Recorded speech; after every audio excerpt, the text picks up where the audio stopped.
What's up and welcome to the FemFit Chicks podcast. We're your hosts, Aurelia Michael Holmgren and Britt Inez. Here we talk all things health, wealth, womanhood, and of course, ownership. So sit back or stand up straight on that treadmill and enjoy today's episode. All right, you guys, welcome back to another episode of the FemFit Chicks podcast.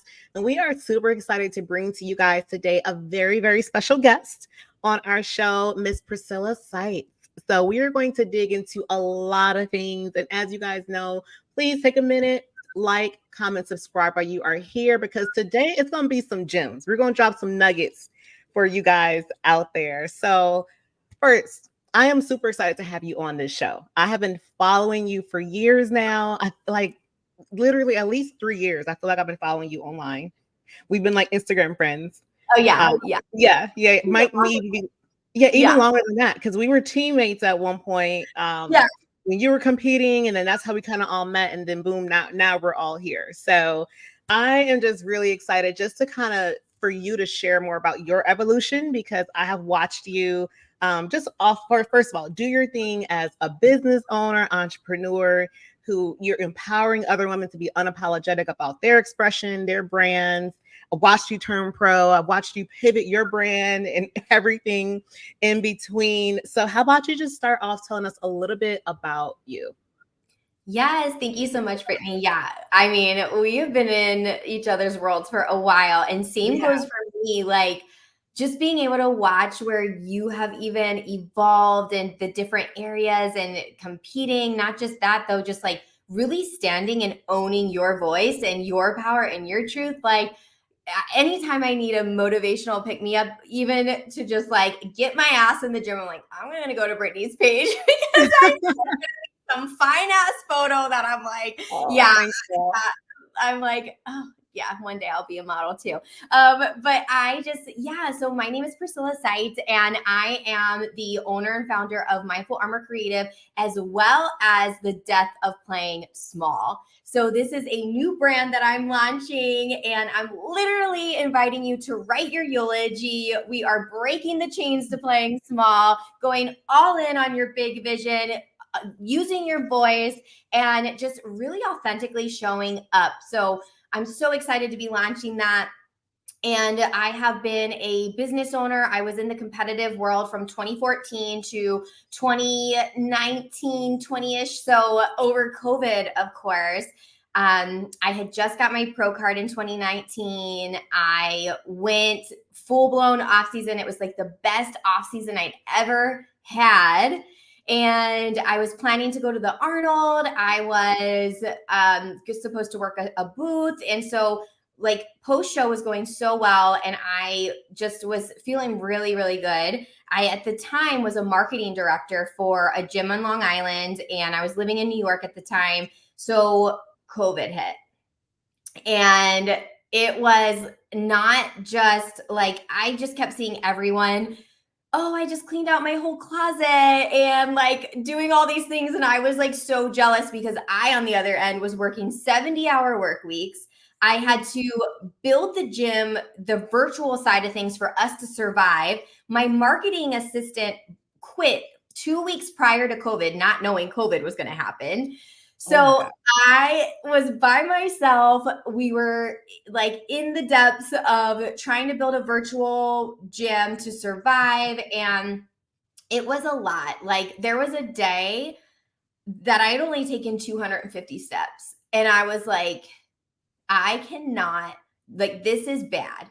This is so bad. And it was, just obviously no one knew like what was really going on. And I had went from like having full creative range, like my boss was not a micromanager, to then when COVID happened, micromanaging. We were on Zoom calls all day long. And I'm like, I should be working. Like, I can't get anything done when I'm on this call, and my health severely declined. And it was like the extremity of just getting off a show, all the dedication. And I had competed again since 2014. I, day in and day out, no matter it was in season, off season, I followed my plan. It didn't matter what it was.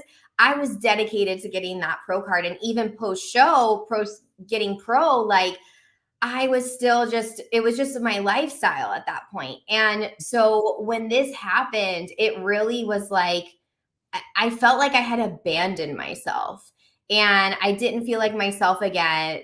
It was like this weird feeling of not knowing how to even get out of it though.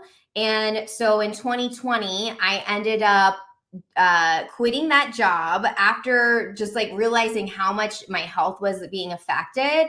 I quit that position. I went all in on my creative business and just went to the depths of being an entrepreneur. I moved across country and twice. And I was still trying to find my way, like fitness and just having a routine again. It has taken me till now to really feel good. Like I remember going to the gym and I was like crying. I did not want to be in the gym. And I thought that not working out for X amount of months and everything that happened, I thought like, oh, my body should feel like good now that I haven't really trained it. And it was the complete opposite. It was, what they say, like move it or lose it. Yeah, because you will lose it. Been there. It really was. It was like just this whole different lifestyle. And so transitioning to then an entrepreneur and business owner, I then ended up just really having different goals and still wanting my health to heal though. So I went on a really long hormone healing. I had also gotten off birth control and I was on birth control for 16 years.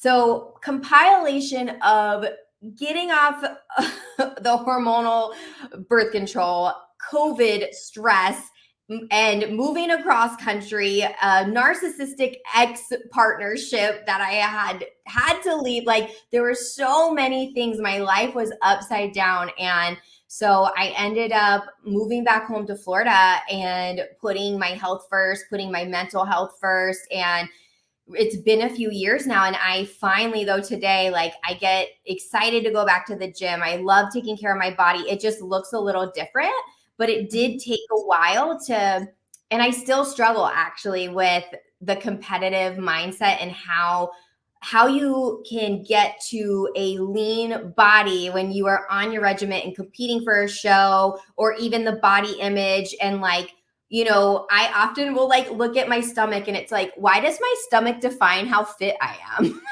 Like, it's like, because when you do get to a point in your competitive journey and you're so lean and you get used to that and it's like, oh, I know I'm on track, so it did also mentally take time for me to like really actually love my body and also have a relationship with the gym again that was healthy and wanting to still incorporate it, because I had found then when I wasn't going, my mental health took a hit and I need like structure. I love structure.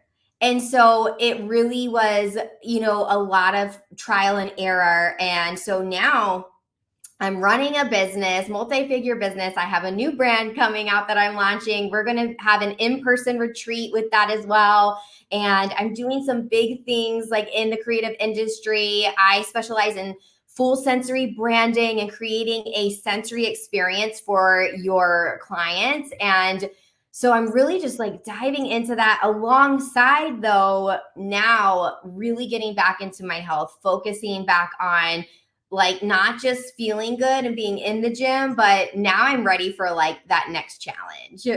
Yeah. Oh my gosh, there's so much there that I want to kind of like tap in on and unpack. So one of the things that you said that really stood out to me is at one point you felt like you had abandoned yourself. And I think a lot of our listeners out there struggle with that, right? Whether you compete or not, or you feel like you used to be at the top of this game, or you feel like you should be, and I like to use the word should, like you should be, right? Something, or you should look a certain way, or you should be at this place in your life and you're not. And you feel like you kind of like moved away from that and abandoned yourself. How did you get back to you? And what would you say to someone who's struggling with that? Because I think that's something that people don't necessarily know how to put into words, but they need help with. Yeah, 100%. And I just noticed that I was so much in my masculine. I was so much in the like logistics side of things and like masculine. I wasn't leaning into my femininity, and I wasn't leaning into what lit me up anymore. Like it was just do, hustle, hustle, hustle, grind, survive. It was like fight or flight survival mode. And so I started small. I started with just 10 minutes a day. Shout out to Yoga with Cassandra on YouTube. Oh my God, I've heard of her. So our co-host Aurelia turned me on to her because I was looking for short yoga stuff. And she was like, my girl Cassandra. I'm like, you know her? She was like, no, but I feel like I do.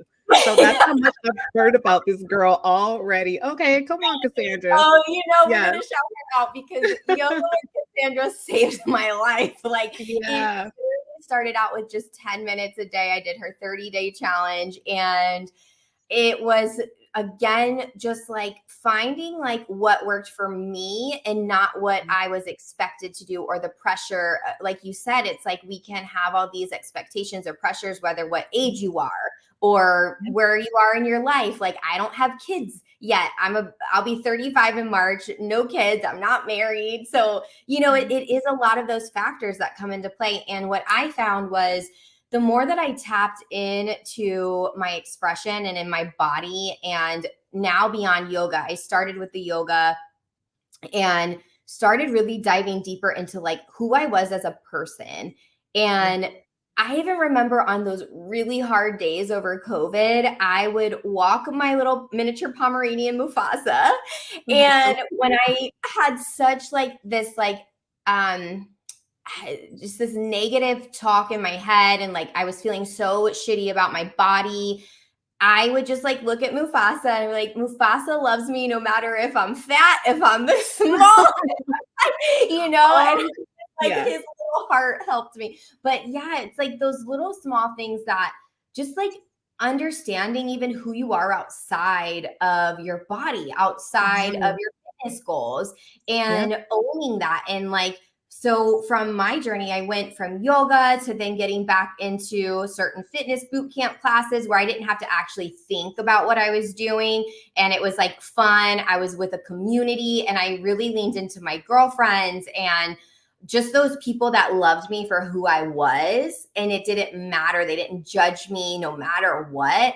And those were the people and the things that saved me. And now, like, I am so much into the embodiment work, goddess yoga, into just even using songs and sounds, and like, how can you get into your body to do somatic work? I do a lot of somatic work, and it is so different from the regiment of weight training. And I still love that too, because I love to still feel like strong. I love to know I can still pick up a box if I need to in my house. Like, those like longevity life things that when you're older, you're going to still want strength. And so really diving in though, like, who am I as a person, and how can I lead with that and nurture her versus only thinking about the external in my body. Yeah. And I think what's been so awesome for me to kind of watch with your journey is I've watched you embody that, and now you help others embody who they are, and you really champion a lot of unapologetic self-expression. So what made you comfortable with making the pivot, right? Because I think sometimes we feel a level of like guilt almost, if you will, like, oh my gosh, I put all my eggs in the fitness basket. Now I want to pivot and do this. Like, oh, it's kind of scary. What are people going to think? Like, what made you feel empowered to say, you know what, I'm going to shift and go this way, and it's okay, and I'm going to own it and just go with it? I love this question. So it took me, I had the hardest time changing my Instagram handle from IFBB Priscilla Sites to just Priscilla Sites. I remember. And it was like this title, this identity that I was wrapped in since 2014. And even though I didn't get my pro card until 2019, I was already looked at as the pro. I just didn't have the title yet. And so my last season competing is when I just, everything aligned, everything felt so good. I just felt it. I knew it in my bones. And like, it was such a beautiful feeling, but also it was like chasing something that at that time too, it was like once I received the title, it was almost like I was celebrating, but it was this weird feeling also that like I was like, what changed though? Like what? Because it was like I was still going to be doing the same things, just on another level. And so the transition and going into my business, it was really scary to not like it was like I didn't want to close that part of me off or abandon her again, that like a feeling of abandoning something you've put so much in time into, dedication. And I still was like toying with the name and still figuring it out, trying to figure out how can I pivot. And I was separating myself though. So when I first went into my business, I thought I had to be this like business owner. I could only talk about branding, and they tell you to like niche down and stay in your lane, to attract your ideal client. Yeah. And so after a while, I started feeling like, who am I to like post myself in the gym now? Because that's all I posted before. Now I'm a business owner, and now I'm looked at as the branding go-to girl. So then it felt weird, and I would walk into the gym and I would feel like an imposter. And I'm like, I have my pro card. I'm a professional bodybuilder. Yeah, I'm in the gym and I feel like, what am I supposed to do? I don't know. So it's like your mind plays so many tricks on you. But because I hadn't been consistent in the gym from my whole experience, because I hadn't been on any type of regimen, it was just like, feeling like this imposter syndrome. And it wasn't until I realized that we can have identity seasons, is what I like to call them. And really that like owning those seasons and being able to still allow her to come along with you in your next season, but maybe it looks a little different. So I'm like, I am a professional bodybuilder. I post going to the gym because also in my business, I'm a leader. I breed leaders. And I also see the importance of taking care of your self-care, your fitness, your health as a business owner, because I've also seen business owners not have that, and they get burnt out. They get burned to the ground, and they're not moving. They're doing for their clients, and they're not putting themselves first. So even just changing my title name from IFBB Priscilla Sites on my Instagram handle to Priscilla Sites, it was like, yes, I am a professional bodybuilder, but I'm an aunt times like 8. I don't even know now. I have so many nieces and nephews. It's like aunt life is expensive. Okay. And I also am a classic country singer. I was singing downtown Nashville, and I, was singing gigs in 2021, summer of 2021. Like there's so many other facets of me than just that. And really owning like all of me and not feeling like I had to separate any part of me. But when you are trying to build a brand and you are trying to, whether that's selling offers or a product, you do have a certain identity that's associated. So you could either build your personal brand, which is obviously your personal brand, your core values and everything about you. But if you go that route, you have to like 10x amplify who you are. And people might think you're obnoxious, but the more obnoxious and loud you are about those parts of you, that's what's going to make a successful personal brand. And then there's also a conceptual brand. So the concept, a theme, like you could also come up with a theme that then maybe you're only showing one side of this concept. And so that's also beautiful too. So really like long answer short. That was perfect. Yeah. So it's like really understanding that this one title doesn't define your whole life. And although you're known as this and you're an expert in this, if you're feeling pulled and tugged and there's something else you want to expand on, there's another area in your life that you actually desire to, at any moment in your life, you could feel this pivot when you lean into that and still allow the other parts of you to come with you. that's when you can intertwine and mesh all parts of you and not feel like you have to be like two different people. And I love that because I feel like that's how you become genuine online and authentic. And kind of like what you said with, you have these identity seasons where they're all parts of us, right? We all have these parts of us, but I feel like a lot of people feel like they have to be one thing or the other. And that can't feel good to feel like you're one dimensional, because we're not one dimensional beings. Like, that's just not us. It never will be. And I love what you kind of said with being able to embrace letting the title go, because at the end of the day, it's you, and people are going to buy into you as a person, and everything else you do is an extension of that. So, yeah. Exactly.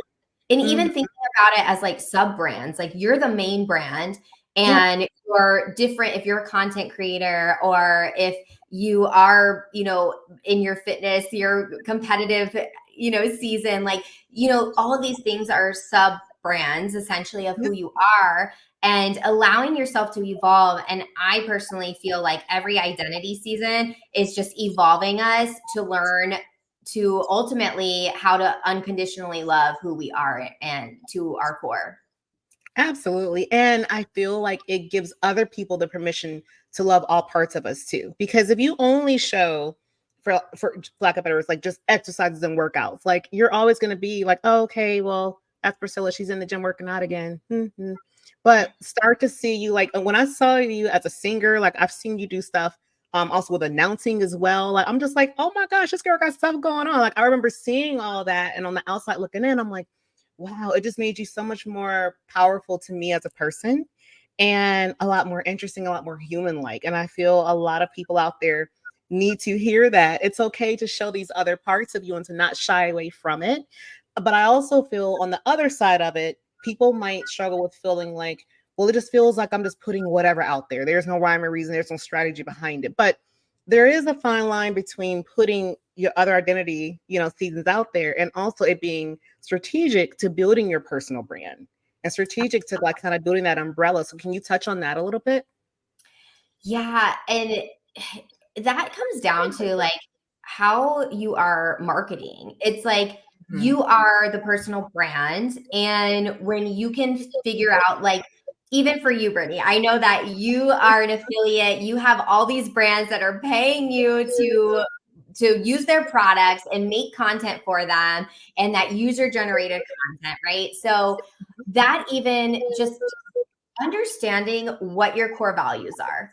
Bottom line, when you're building a personal brand and understanding what are my core values, because whatever you end up being sponsored by or an affiliate to, or you decide, yeah, I can make content for this brand. I love this company. I love what they do. And I believe in their mission. I believe in their core values too. So no matter what you are doing with your content, as long as you align with the values, because when you don't align and you just take a job for what it is, or, oh, I need the money, and it's like this desperate place that you're like, oh, I'll work with this brand, they're going to pay me whatever. That's when it becomes unaligned and you don't feel like yourself anymore. You feel like, okay, I'm just faking this now and I'm posting this product. I don't really care about it, but I'm making money and it doesn't feel good morally. It ends up not feeling good because you don't believe in the product or their core values. And so that to me is like where the strategy comes in. When you are deciding whether to work with brands or you're deciding to pull in these other pieces of you, at the end of the day, like no matter what I do, one of my core values is courage. And I show that by going on stage and singing, by being a wrestling ring announcer, by showing up as Priscilla and in my business and going first. And for me, leaders lead, you go first. So all of these different things, and that's what attracts also who wants to come and work with me, because maybe there's a piece of them that doesn't have the courage yet to use their voice or to do that yet, but they desire that. So they're going to see me and they're going to see me leading, and they're going to then come to want to work with me. And so it really comes down to a strategy as far as I also was listening to this guy earlier today, and he was talking about making your content like a reality TV show. And right now, if you're able to just make it like a reality TV show, like even thinking about your favorite show and how can you create your content to mimic certain things of a TV show that people want to binge, they want to be a part of. It's almost like they feel it, they can emotionally connect with it. And I just love that so much because it was like, yeah, like I would say if I had a GoPro right now following me around, I would have a hit reality TV show. Right? Yeah. And I love that too, because I feel a lot of people want to put themselves out there, but they might struggle with the whole kind of, I love what you said about making sure that everything aligns down to your core values, right? So it doesn't feel like you're being fake or you're just trying to like put something out there for the sake of it, or you're just pushing discount codes or fill in the blank with whatever. But I also feel people might not know how do they even identify what their core values are, so because that takes a level of self-discovery, and that takes a level of kind of being honest about yourself and having those tough conversations, internally, which sometimes we might shy away from a little bit. So what would you say has helped you to not only identify your own core values, but has helped your clients as well, so that way they feel like, you know what, my voice needs to be out there. It's okay. I feel empowered to do this. I feel empowered to show up authentically and as myself. And you're going to get all this, fierceness, right? Like what Yeah. kind of helps you tap into that with them? Because I think it's different for all of us, right? And we don't all have these like big personalities just off. Right. Yeah. Yeah. And I'll tell you a story about one of my clients right now. And she was a little more reserved and she had never really journaled. And I just had gave her a small like suggestion, like, hey, the next week, I want you to wake up, do your, regular morning routine, but I would like for you to carve out, put on a timer, whether it's even just 5 minutes, 10 minutes, to just write down what are 3 things that you're grateful for, 3 things that you want to manifest within the next month, 6 months, and then also connect with, how do you want to show up in the world, and like really connecting to your bigger vision and taking time to do that. And how you uncover your core values is just that. It's putting the pen to paper, figuring out and taking that time with yourself. And what she found was she thought she was going to be like, oh, I want like 10K months and I hope to have this in my business and this many clients. And she said what she found, she ended up writing how she wanted to feel.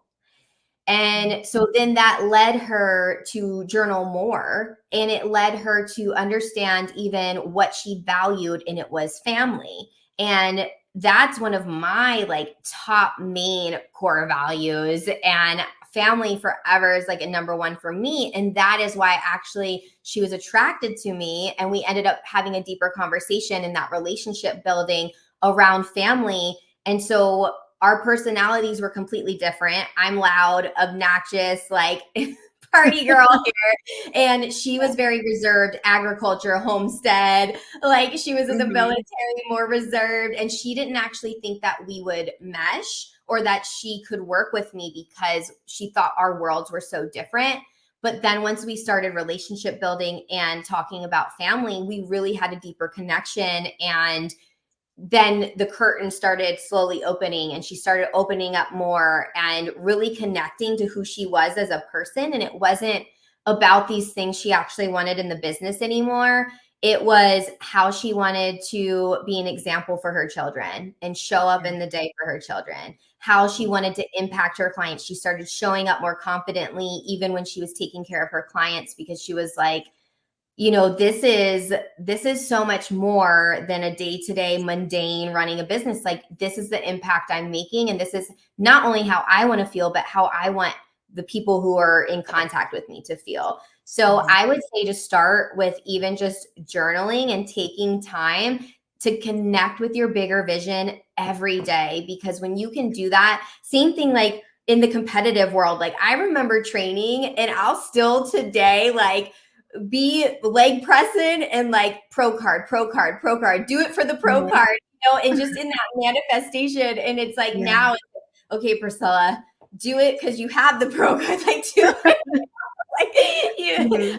I'm like, one day I'll get my belt. I always wanted the weightlifting belt that said IFBB Pro. And I'm like, well, I feel like when I get that, I'm going to go in the gym and be like, now I'm going to have a boss ass like training session every time I have this, I'm wearing this, right? Yeah. And it's like really getting into tapping into like stopping and connecting with yourself. Who am I? What do I stand for? And what do I value? And that's really, I feel like, how you can then really blossom in the online space, because you're not suppressing any side of yourself. You're not pushing certain parts of yourself. And I like to say that maybe they're dormant. Maybe there's certain pieces of you that are lying dormant that we need to like pull out of you. Yes. And once you start like actually talking about it, something I also like to do with my clients, I take them through a visualization, a unique process to see what blocks they are. Maybe they're not as aware of, but they're subconscious. And so understanding like, what are some blocks? Is it a person in your life? Is it a family member? Is it an experience from your past that put a limiting belief on you or made you feel like you weren't enough, made you smaller? And how can we like thank that person, thank that experience, because they did that out of protection, and just look at it as a different point of view, as like, this person was like out of protection, maybe said this to me, or this experience happened because at the time it was protecting me from something. But now, how can I today disassociate, and not necessarily disassociate, but like say thank you to that moment, thank you to that person, but now make the choice today to, I like to say, break the chains, like break the chains from whatever that was that's keeping you small, and like owning who you are in this moment. And how can I, in this moment, just really use my voice and my impact to share with the world? Because it's like, we're not meant, like you said, we're not meant to just be one dimension. We're multidimensional humans. And that's the beauty and like connection and collaboration and experiences and living this big life. Yeah. And I love that about breaking the chains, because I think so many, first of all, that has been a fierce launch. If you guys haven't yet, please head on over to her Instagram, okay, and check it out, because the whole branding around, I could just feel the power behind it. But also I really resonate with it, because as you kind of mentioned, like my journey with seeing my growth and me being able to pivot, I had some self-limiting beliefs in the form of thoughts and also in the form of people and stuff I was carrying from things that I've heard that I had to really let go of to step into the season and everything there. So I think that is something that so many of us subconsciously might not even be aware of, that's holding us back from really stepping into our power and really owning our voices and showing up how we know that we can, to our most authentic self. So I love what Yeah. you are doing with your clients. I think that is just so amazing. And I'm glad that you are able to use your own story to kind of help them with theirs as well, right? Because so many of us feel like, oh, well, I can't relate to that person. They don't have kids, or I'm not married, or I'm not, fill in the blank with whatever you feel, whatever anchor you feel like you need to have to relate to someone. But kind of like how you mentioned, there's so many aspects of us that can connect us together. We just have to not be afraid to show and share them.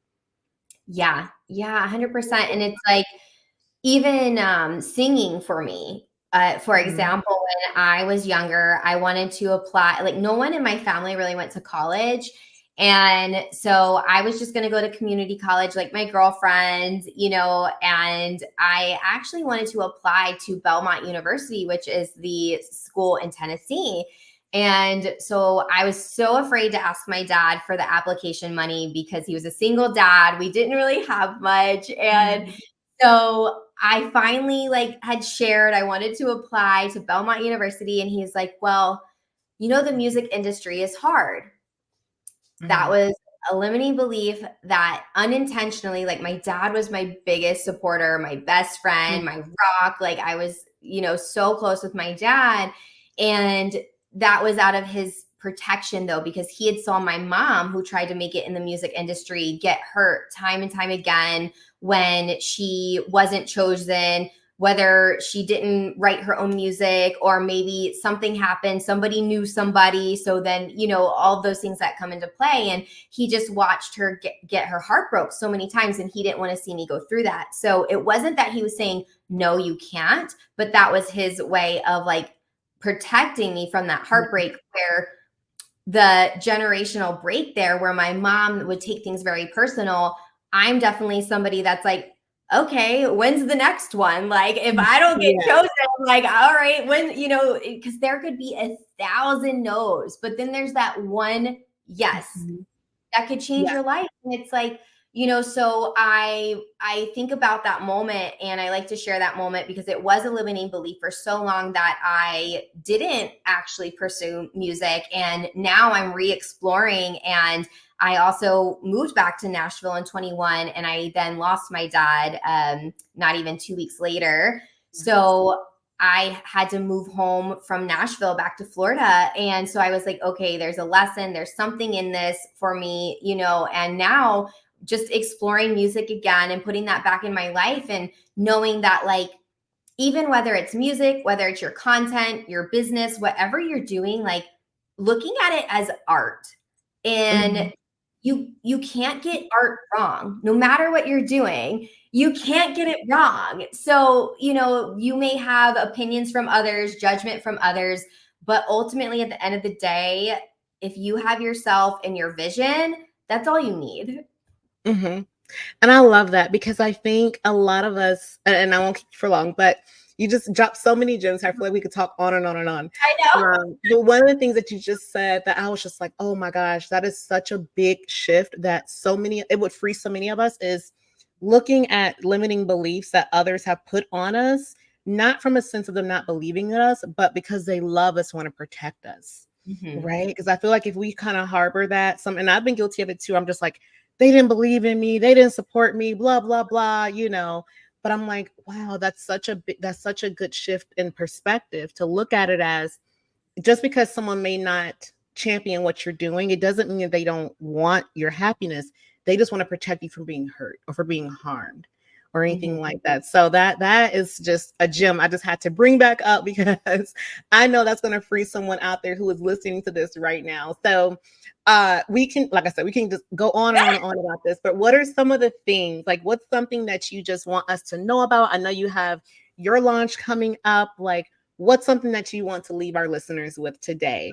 Yeah, if you are ready, again, to break the chains of smallness, go all in on your vision, activate your voice, and just unleash that woman inside of you, come on over to my world. I have the Death of Playing Small. We are going big. I have a brand retreat coming up, and really it's an identity retreat as much as it is a brand. So leaning into the identity exploration, who you are, going into those values, but really learning how we can release ourselves from certain things holding us back, getting into the body, voice activation. And so I'm going to be hosting a lot more of those. And just, I'm a fun, outgoing, bubbly, like, come on over, come play with me on your bold identity playground. Like, that's what I'm here for, just to help you, empower you to really see who you are, because I've been there, and I still every day am uncovering that woman that's deep inside of me, that maybe there's still pieces of me that want to come out. So I see you, I feel you, and I would love to have you in my world. Yeah, so please hop on over to her world, her space. It's a ton of fun. It's a ton of fun to watch. Don't be shy, okay? And how can we find you? Let us know, because not everyone knows how to find you. Yeah, of course. You can find me on Instagram. That's where I play the most, priscilla.site. And also you can visit my website, mindfularmorcreative.com, whether you're looking for branding or web design. And also you'll find on there the Death of Playing Small, where the mastermind and brand retreat will be. Love it. All right, y'all. So listen, if you are ready to stop playing small, you guys know where to go. Thank you so much for your time today. And oh my gosh, like I said, this is going to help so many of us. So let us know down in the comments any questions, any feel good little nuggets you got from this conversation. And don't forget to like, comment, subscribe, you are here, and we will see you guys all in the next one. Talk to you later. Peace.